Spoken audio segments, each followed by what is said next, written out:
You were 10 when they made the choice, not with cruelty, not even with full awareness. That's the part that stings most. They didn't argue about it. They didn't cry. They didn't hesitate. One child would go to college, they decided, and that child would be your sister. You didn't understand the full weight of it then.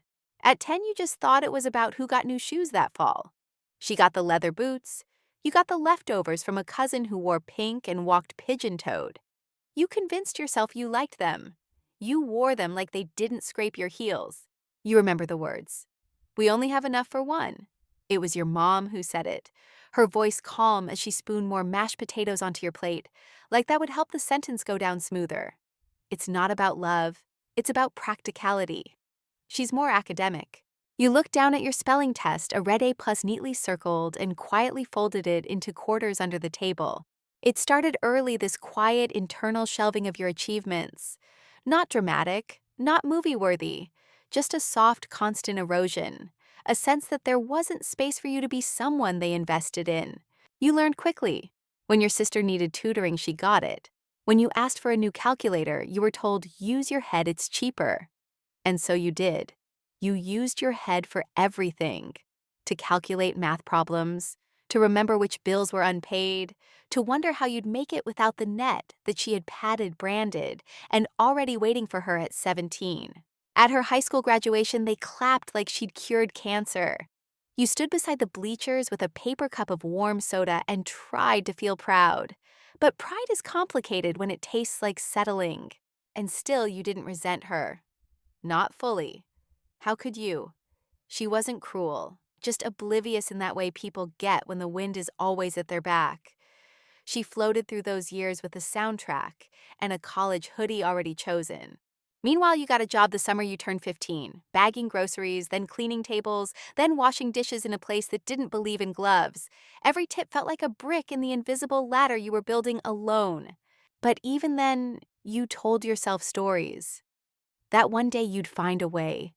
That maybe, just maybe, you could climb without help.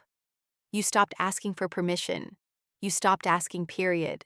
When they called her the future doctor of the family, you just smiled and refilled their water glasses. And when your dad made a toast at Christmas, eyes glistening about how proud he was of her, how she was everything they dreamed of, you excused yourself to do the dishes where no one would see your jaw clench. It wasn't hatred. It wasn't even jealousy. It was something duller, heavier. The ache of being deliberately overlooked. The knowledge that you weren't the obvious choice and never would be. One evening after your shift ended, you walked home in the rain without an umbrella.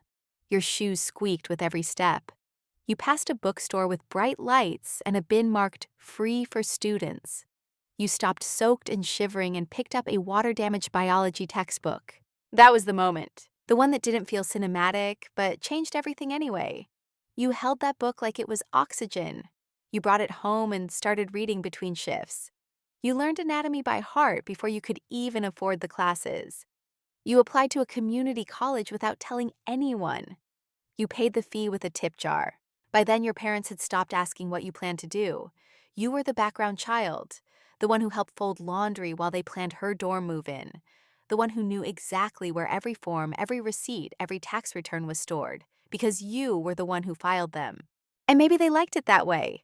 One child to invest in, one child to rely on. But the thing about being the overlooked one, you learn how to move quietly and how to build without being watched. The couch became your college.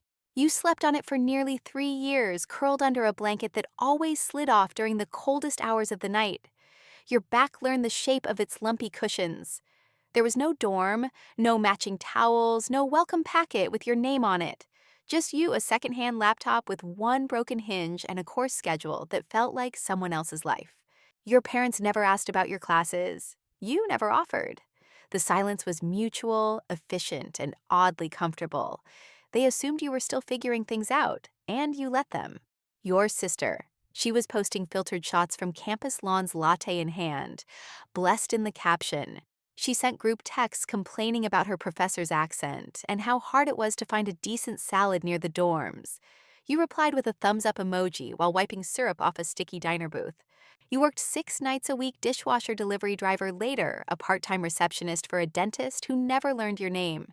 You memorized flashcards during smoke breaks you didn't take. You studied microbiology between orders of waffles and fried chicken. Your textbooks always smelling faintly of bacon grease. The couch sat in your aunt's living room, a place you were told you could crash for a while. A while turned into years, and you learned to fold your life into silence.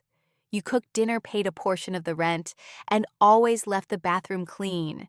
That bought you invisibility, the greatest luxury in a home that wasn't yours. You didn't decorate. You didn't complain. You didn't ask for anything. Some nights you stared at the ceiling and thought, if I disappear tomorrow, who would even notice? But you kept going. That was your superpower. Not brilliance, not confidence. Just a kind of relentless, quiet persistence. You didn't need applause. You just needed a way out. Each term you chipped away at requirements. Bio, chem, anatomy. You took them all out of order in between double shifts and missed meals. There was one professor, Dr. Halverson, who noticed your exhaustion, your coffee-stained notes, the way you always sat in the back but never missed a question. One day after class, she pulled you aside, asked if you'd considered applying to the university's transfer program. You stared at her like she'd asked if you owned a yacht. You mumbled something about money stuff. She nodded, handed you a list of scholarships. Apply anyway, she said, her voice gentler than you expected. Let them say no. So you did. You wrote essays after midnight, pouring your entire life into 500-word boxes. You submitted transcripts with smudges and a letter of recommendation you never saw. You didn't tell anyone. Not your aunt, not your sister, definitely not your parents. And then one day, after a shift spent unclogging a milkshake machine, you opened your email and saw the word congratulations. You didn't scream. You didn't cry. You just stood there in your grease-streaked uniform, staring at the screen, letting the quiet swell. You transferred, quietly, efficiently, no dorm, no parties. Just an off-campus studio apartment you split with 2 roommates who came and went like ghosts. You paid rent with a combination of scholarships and whatever work you could find. You cut your own hair, ate rice and lentils 5 days a week, learned to live on silence and ambition. No one in your family noticed you'd moved. They assumed you were still in that couch-shaped purgatory, still drifting. You kept it that way, until one day an invitation arrived in the mail, glossy cardstock, her university crest embossed in gold, her name in curling script across the front, class of 20XX, you are cordially invited. But that wasn't what stopped you. It was the envelope inside, a second one, addressed to you. Your full name, spelled correctly, no smudges, no mistake. At first you laughed a dry, confused sound that didn't quite reach your lungs. You assumed it was an error, some admin's mix-up, a clerical hiccup. But the return address, that was your university. And the card inside, it didn't say your sister's name. It said yours. You read it again and again. Your name, your department, your convocation time, your seat number. Everything you hadn't expected. Everything you never thought would be real. You sat on the floor of your apartment, legs splayed awkwardly like a child invitation trembling in your hands. There it was. Proof. You had made it. You had earned it. And somewhere, somehow, the world had noticed. But what would happen if you showed up? What would they think if they saw you walk that stage? You didn't owe them that, did you? Still, the idea grew like a spark in dry grass. Small, dangerous, tempting. You hadn't planned to go. But maybe now you should. She called it hard work. You remember watching her on video chat, tears welling in her eyes over a B- in Intro to Sociology, claiming her future was ruined. Her dorm was painted soft coral with string lights and scented candles glowing behind her like a commercial. You were on mute, sitting on the edge of your borrowed mattress, a stack of index cards in one hand, and your dinner, an apple in the other. She talked for an hour, cried for 20 minutes, never once asked how you were. You didn't mind, not really. You'd gotten used to being the audience to her dramas. When she got rejected from that sorority, it was a tragedy. When she lost her AirPods, it was a literal crisis. When you pulled a double shift and aced your pathophysiology exam the same day, it didn't warrant a text. She liked to say things like, "We all struggle, college is just so much pressure." And maybe for her it was. She'd never been hungry. She didn't know what it felt like to count coins for a bus fare or to pick up used lab gloves from the campus disposal bin because you couldn't afford new ones. One night, she posted a photo of herself at a study break spa night face mask, wine glass fuzzy socks. You saw it while walking home at midnight with shoes so worn the soles had separated from the canvas. The rain bled through like it was personal. Still, you said nothing. You liked your silence. It had become a fortress. She was the glittering child, the one they praised, loudly bragged about to relatives. She's really going places, they'd say. You were the one they forgot to include in group texts.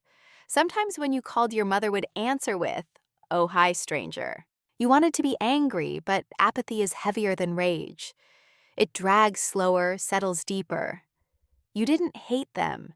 You just didn't belong to them anymore. And yet, even in your detachment, you never stopped moving forward. Each semester was a victory no one saw. You passed immunology on 3 hours of sleep. You completed your clinical hours while managing deliveries on the weekend. You graduated without fanfare, without debt, without ever borrowing a cent from the people who once decided you were the extra child. Then came the emails, the cap and gown notifications, the reminders about seating times and ceremony schedules. You almost deleted them. Almost. But then something in you shifted. You pictured them sitting in that auditorium, dressed up, phones out, waiting to record her, expecting to clap, imagining the spotlight swinging toward the daughter they invested in. And then you pictured the moment when your name, not hers, was called. You didn't want revenge. Not exactly. You just wanted the truth to be undeniable. You bought the cap and gown in silence, shipped it to your apartment with express delivery, pressed it yourself with a borrowed iron on your roommate's floor. You tried it on at night barefoot mirror smeared with toothpaste. You looked at yourself, at the person you'd become, and felt something rise. Not pride, not yet, but readiness. The gown fit, the shoes didn't. You bought a pair on clearance and used tissue to pad the heels. On the morning of the ceremony, you braided your own hair, pinned it tight, and walked to the venue as the sun rose. No camera, no cheering family, no bouquet, just you finally choosing to be seen. You arrived early, found your seat, watched the rows fill, the whispers start. That's when you saw them. Your parents, your sister, 3 rows back, scanning the program, adjusting their expectations like they always did. Your mother's lipstick was too red. Your father's suit looked borrowed. Your sister sat between them, scrolling, unaware. They didn't see you. Not yet. And still a small, dangerous smile began curling beneath your ribs. You hadn't prepared a speech, but you were ready. You didn't have an RSVP. That was the beautiful part.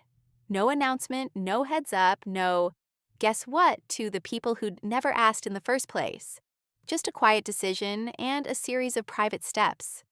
It wasn't about hiding, it was about choosing when to reveal. They assumed the invitation was for her, naturally. Your mother probably ordered the floral dress weeks ago, imagining photo ops and brunch. Your dad had likely rehearsed his proud dad face in the mirror. And your sister. She just showed up assuming the stage was hers, because it always had been. You sat 5 rows ahead of them, still unseen.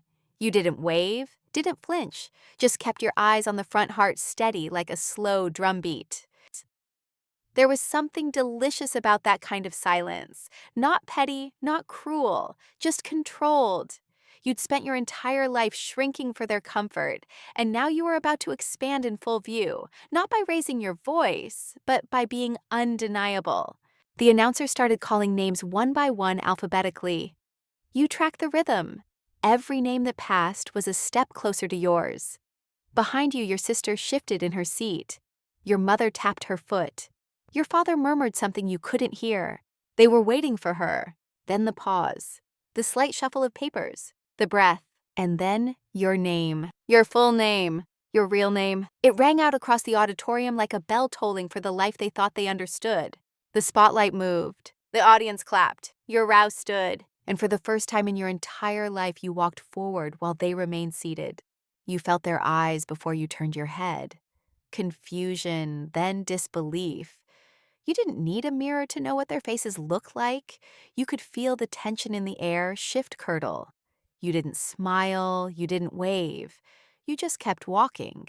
The stage lights were hot, almost blinding. The university official handed you the diploma folder with a warm nod. Your fingers trembled just barely. You gripped it tighter. Your heart wanted to race, but your body had become an anchor. You'd trained for this. Not for applause, but for this exact moment. This quiet, irreversible unveiling. From the stage, you could see them clearly now. Your mother's mouth slightly open, frozen in a clumsy half-clap. Your father blinking hard, like maybe his glasses were lying. Your sister turned to them in slow motion, her brow furrowing. She looked down at the program, flipping through pages that no longer contained her name. They weren't angry yet. They were still catching up. You descended the steps calmly as if this had always been the plan. In your seat, you exhaled, and with that breath, something inside you unlocked. A knot uncoiled, a tether loosened. They never knew you were gone, but now they knew you had arrived. As the ceremony wound on, you didn't glance back. You didn't need their reactions to validate your presence. You'd already passed the only test that mattered, showing up for yourself. When the final name was called and the hats went up in the air, you didn't toss yours. You held it close. It was yours, bought, earned, worn. Not a symbol, but a scar stitched into something beautiful. The crowd started to spill into the aisles, grads hugging, parents crying, photos snapping.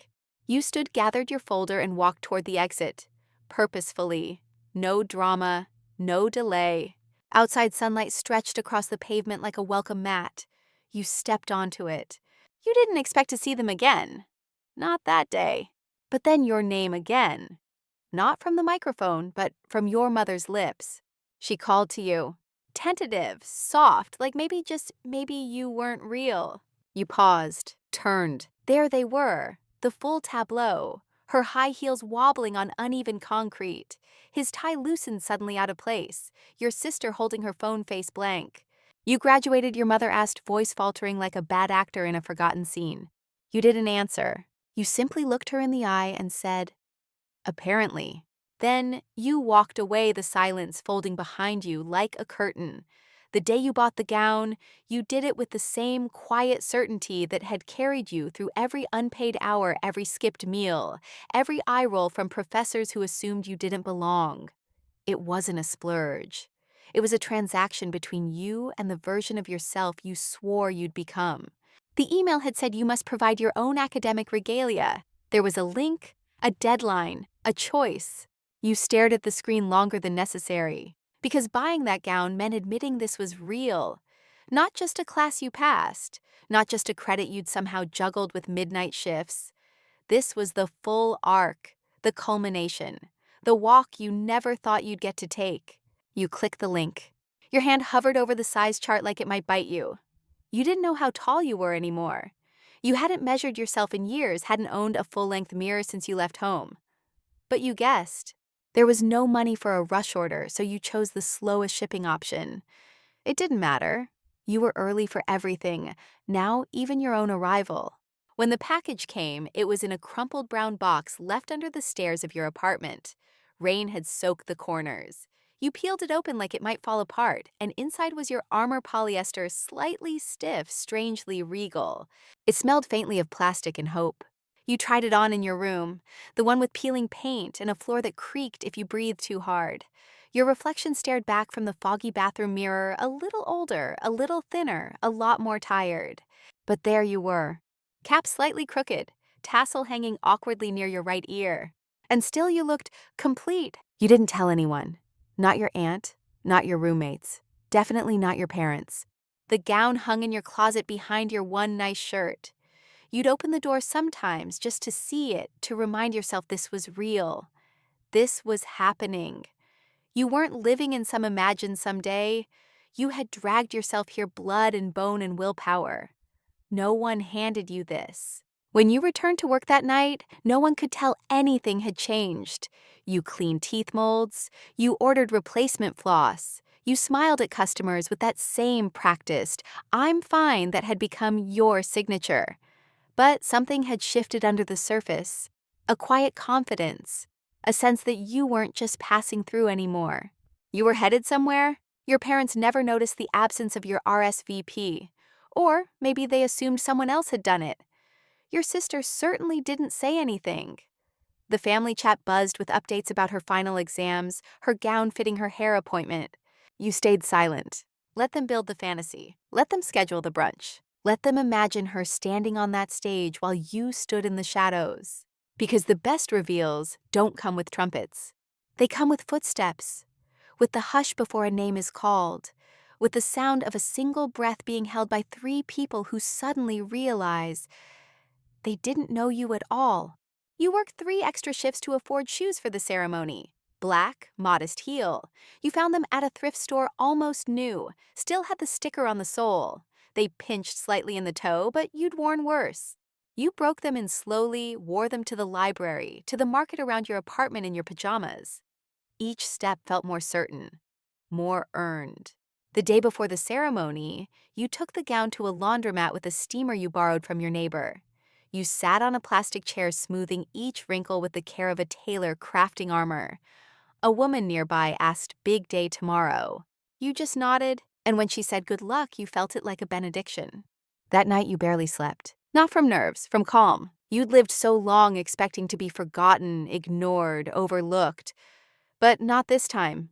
This time they would see. Maybe they wouldn't understand, but they would see. And so on the morning of the ceremony, you rose before the sun, braided your hair with steady hands, slipped into your thrifted shoes, steamed the last crease from your gown, ate a quiet breakfast, just toast and tea, because you didn't want to feel heavy. Then you opened your front door and stepped into the light, your name still unspoken, your triumph still unknown, but yours all the same. The ceremony wasn't held in a grand stadium, but it felt like one. Rows of folding chairs under high-arched ceilings, skylights slicing soft light across the polished floor, the kind of space that made everything echo, even whispers. Your heels clicked quietly as you walked to your seat. Nobody noticed you yet, but that would change. Your name tag was affixed to the back of the metal chair, 3rd row dead center. Honors seat. You ran your fingers over it almost in disbelief. You'd triple-checked the spelling the night before as if someone might come at the last minute to revoke it. But no one came. Your brow filled slowly. Faces nervous, excited, lacquered with makeup and possibility. Everyone brought someone. Everyone had a cluster of family members craning their necks from the bleachers. You had no one. And yet you weren't alone. The name, that was all you needed. The one printed in the program, the one waiting on the announcer's list, the one they thought belonged to someone else. You could feel the heat of your family behind you. 3 rows back, directly in your line of sight when you turned your head, which you didn't. You didn't have to. Their presence hovered thick and expectant. You imagined your sister probably fidgeting with her nails, assuming she'd be called soon. Your parents' phones clutched in hopeful hands. A whole facade built on air. You breathed in. Then the procession began. Rows moved, names called, smiles captured. Parents cheered, wept, waved wildly with handmade signs. Your row stood, slowly, ritualistically. You gripped your diploma folder tighter. Then your name. Again that pause before, like the universe holding its breath just for you. The announcer's voice was strong, clear, perfect. Your full name. Not hers. Not even close. A beat of silence behind you, just one before the clapping began. You stepped forward steady. Not rushed, not hesitant. The applause swelled around you, but you didn't let it pull you under. Your feet stayed grounded. 1, 2, 3 steps. And then the stage. You took the folder again. Firmer grip this time. This one wasn't symbolic, it was yours. The weight in your hands felt solid, real. It wasn't a dream. The audience blurred into a mosaic of indistinct faces and camera flashes. But your eyes found them. Your mother jaw, slightly slack hands motionless in her lap. Your father frozen in the act of raising his phone. And your sister staring directly at you, lips parted, no sound coming out. She was still in her seat, still waiting. You held her gaze, just for a second. Then you turned and walked down the other side of the stage, head high, heart full. Back in your seat, you stared at the glossy folder in your lap. It felt warm from your hands. The audience clapped for the next name and the next. But that thunder had already passed, because nothing after that moment could compare. There was no second announcement, no correction. Your sister's name was never called. You waited for a flicker of recognition behind you, a confrontation, a comment, something. But it never came. The program had been printed. The script was sealed. And in it, you were the story. After the ceremony, you walked out into the courtyard, where families hugged and laughed and juggled bouquets. You stood near the fountain, letting the breeze lift your gown ever so slightly. You heard your name again, this time from behind. Your mother. You turned slowly. There they were, all three. Her voice cracked. Why did they call your name? You didn't flinch, because I earned it. Your father stepped forward. We didn't know you were in school. You shrugged calmly. You didn't ask. Your sister blinked rapidly like the scene was glitching, and she was waiting for it to resolve into a version where she was the lead again. So, you applied, studied without saying anything? Yes, you said with no emotion. Your mother opened her mouth, closed it, then reached into her purse. A camera. Well, we should still get a photo. You looked at her, actually looked. The panic behind the eyes, the brittle pride struggling to realign. You shook your head gently. I already took one. Then you turned diploma tucked under your arm cap still on your head and walked across the courtyard, disappearing into the crowd, not lost, not hidden, but finally deliberately seen. She wasn't even on the list. It took them a while to realize. First came the stunned silence during your walk across the stage, then the anxious shuffling of papers in your mother's lap. You didn't turn around, but you heard it, the unmistakable sound of glossy pages being flipped too quickly. The rustle of disbelief. There were no typos, no duplicates, no alternate spelling to hope for.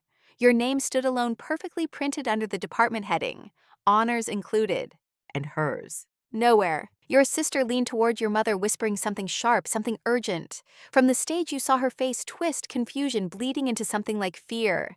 She was checking the program again and again. Her name was supposed to be there. She told everyone. Instagram had been flooded with it. Your parents had sent out announcements. The party was already booked. But the universe didn't care about curated timelines. She wasn't graduating. You hadn't just stepped forward, you'd taken the seat she thought was reserved for her.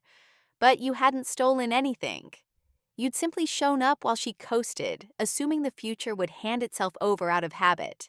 She hadn't completed her required credits. You knew because you'd seen it in passing a list of her missed lab hours posted on a department bulletin board weeks ago when you were submitting your own paperwork. You hadn't planned to look. You certainly hadn't planned to care. But her name had been there next to red-inked marks and notes. Final warning. Student not on track to graduate. You never mentioned it. It wasn't your business. Until today, now with the crowd dispersing, you watched them huddled like a small storm cloud under a tree. Your father's face taut with confusion, your mother's voice sharp and fast. Your sister's phone was out again, likely looking for proof, an explanation, a miracle. None would come, and you didn't wait for the fallout. You found the alumni table, signed the ledger with steady hands, and collected your alumni ribbon, one more token of a life you'd carved out with your bare hands. On your way out, you passed the refreshment table. They hadn't touched the cake, the one with her name piped in pale pink icing. The fondant cap perched on the corner looked like it might tip over any moment. You paused, then pulled a folded envelope from your purse, no fanfare. Just a quiet deposit on the white tablecloth next to the untouched punch bowl. It had your name on the outside. Inside was a single sheet of paper, not cruel, not vengeful, just clear. You'd written it 2 nights ago, long before you knew what would happen with her. You didn't need an audience. You just needed the truth to sit in the open, even if no one wanted to read it. You wrote about the jobs you worked, the forms you filled out yourself, the books you borrowed, the shoes you patched, the essays you submitted at 3 a.m. with a $10 modem. You didn't list your suffering like a receipt. You listed it like a record, a documentation of the quiet empire you built while they looked the other way. At the bottom, one line, "This is the cost of being overlooked and the reward of continuing anyway." No signature, no accusations, just your truth. You stepped away. They didn't call after you. You didn't hear your name again.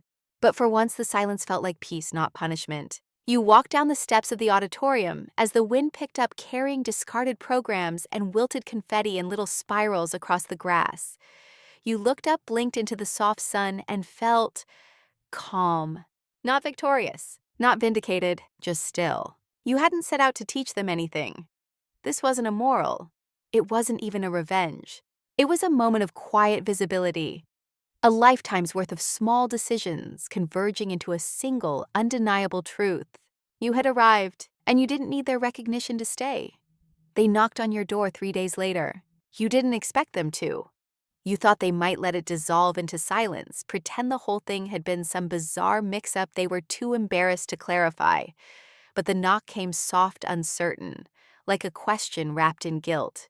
You didn't answer right away. You let them stand there on the landing outside your apartment, their shadows long in the afternoon sun, wilting slightly under the weight of their own expectations.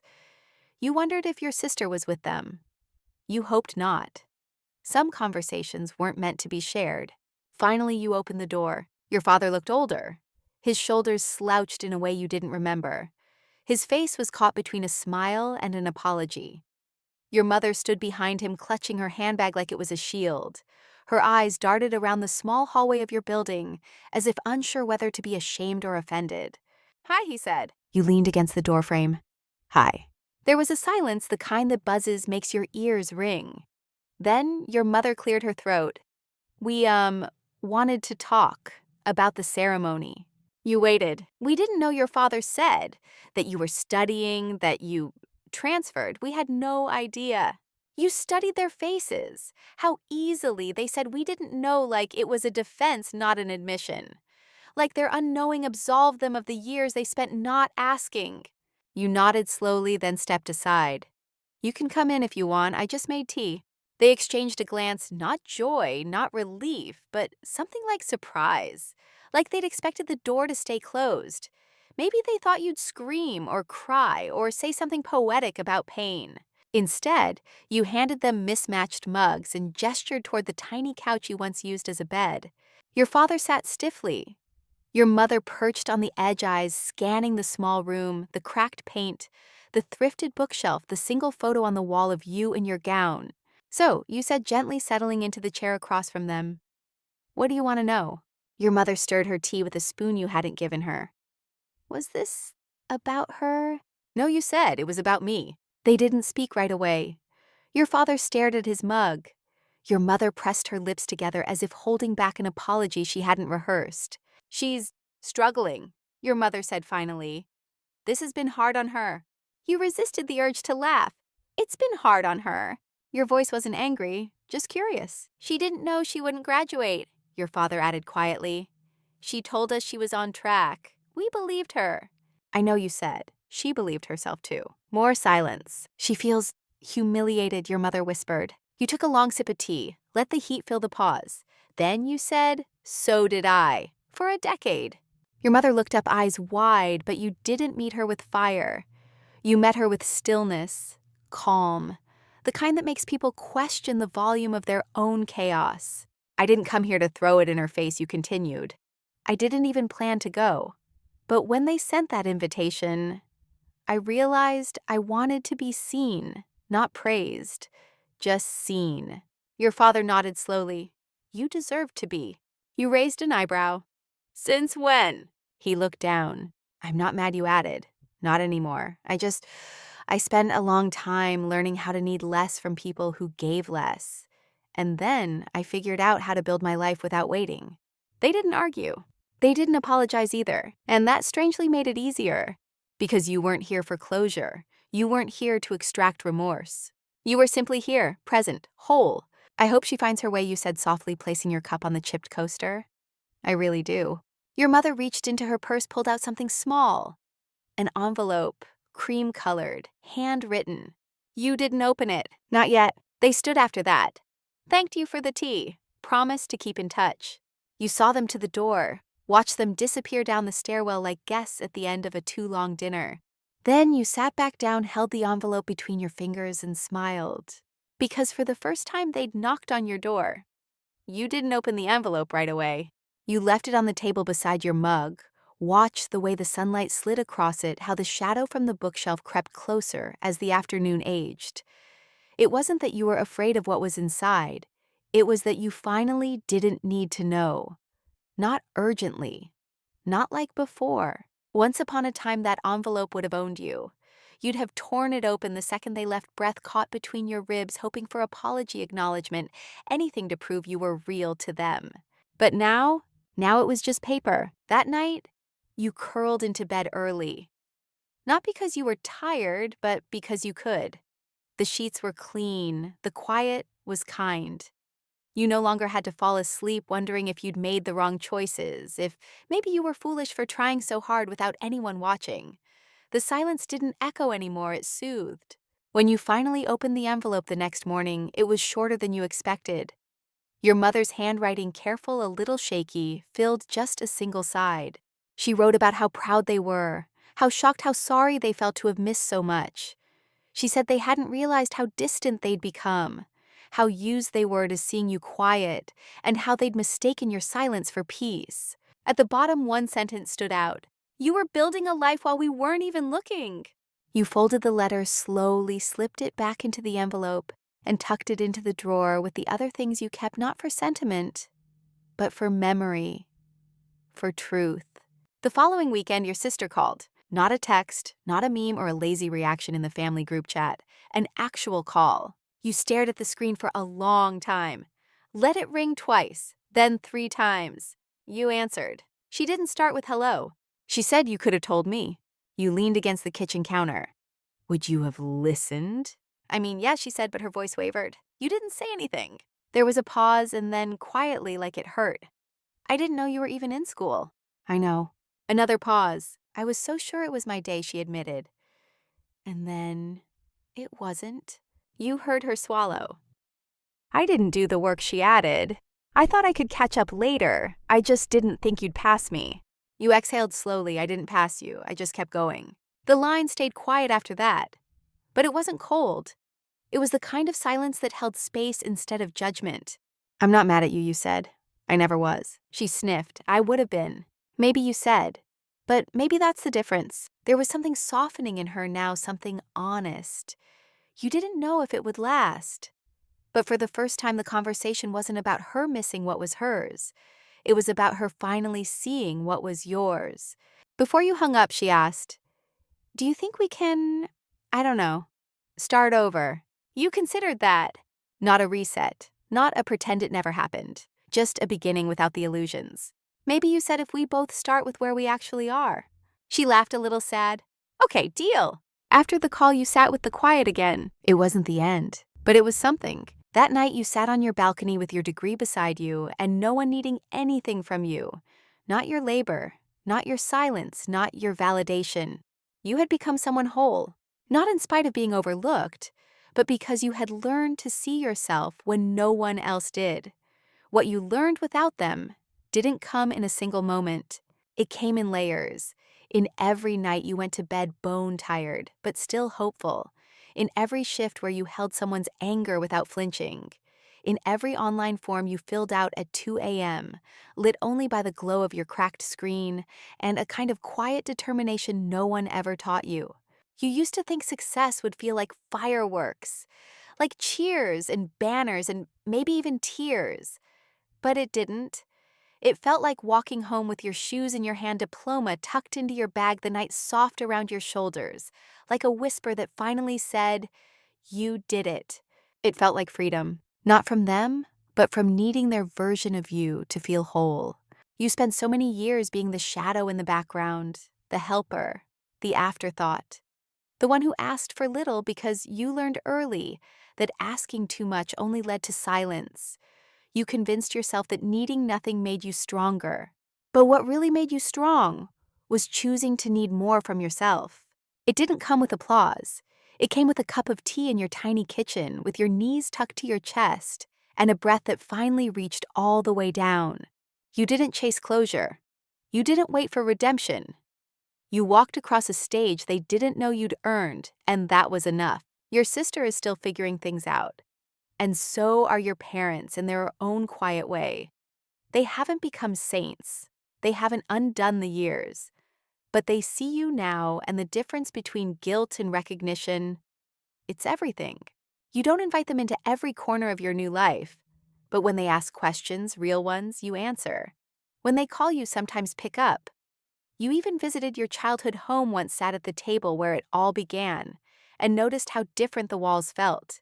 Not smaller, just less sacred. You were never the forgotten one. You were the one growing roots underground. And now you're the tree they can't ignore. You take photos of your apartment sometimes. The books lined up, the plants thriving on the windowsill, the stethoscope coiled neatly on your desk. Small markers of a life that's quiet, but undeniably yours. You've made peace with the fact that they won't ever fully understand what you had to do to get here.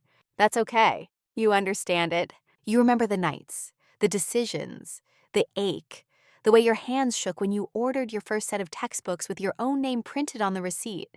You remember sitting in that auditorium, hearing your name, and knowing that you put it there. You are not made of resentment. You are made of return, and as you sit here now sipping something warm, watching the light fade, you realize that graduation wasn't the end of anything. It was the middle, the part where you stopped surviving and started choosing. So now the story softens. The spotlight dims, the applause fades, and you find yourself alone, not in loneliness, but in calm. The kind of calm that comes after a storm, not with thunder, but with truth. You are no longer standing on a stage. You are sitting quietly in your own space, a room that smells faintly of tea and second chances. The light has shifted, the air is still, and nothing needs to be earned anymore. There are no more speeches to give, no more names to correct, no more eyes to search for in the crowd. It's just you now, you and the knowing that all along you were building something sacred, something resilient, something that didn't ask for permission or perform for praise. You don't need to hold the pain anymore. It did what it came to do. Sharpened your edges, deepened your roots, taught you to find warmth in your own hands. Let it go now. Let the ache rest. Let your shoulders fall gently. This is what it feels like to have survived without becoming bitter. To have walked alone and arrived whole. The story isn't over, but tonight it doesn't need to continue. You can just lie still. You can breathe. You can let the world go quiet and still feel full. You don't need anyone to look at you for it to matter. You saw yourself. You showed up. And you stayed. And if you're still awake, that's okay too. Some nights just lying still and breathing softly is enough to return home to yourself.